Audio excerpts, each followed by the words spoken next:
আজকে বন্ধুরা মিনি ব্লগে সবাইকে স্বাগত। বন্ধুরা আজকে মিনি ব্লগে ছিল খাবারে দুপুরে কী ছিল মেনু দেখালাম বন্ধুরা। এরপরে আমি চলে যাব চান করতে বন্ধুরা।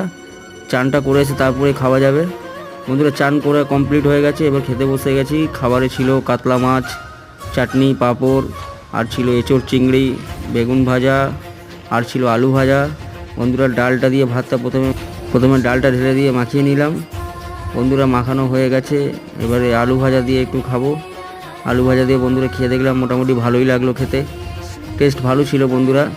তারপরে এঁচোড় চিংড়ি নিয়েছি, এঁচোড় চিংড়িটাও দারুণ হয়েছিল বন্ধুরা। এবার খাওয়ার পরে এঁচোড় চিংড়িটা বন্ধুরা হেভি হয়েছে। খাওয়া দাওয়া কমপ্লিট, মুখ টুক ধুয়ে নিয়েছি বন্ধুরা। এরপরে একটু বসবো এই বন্ধুরা। বসার পরে একটু আইসক্রিম নিয়ে নিয়েছি, কোয়ালিটি ব্ল্যাক কারেন্ট আইসক্রিমের নাম ছিল বন্ধুরা। আইসক্রিম খাওয়া হয়ে গেলেই এবার একটু শুয়ে পড়বো বন্ধুরা। দুপুরবেলা বাঙালি লোকের ঘুমতে চাই, ঘুমিয়ে গেলাম।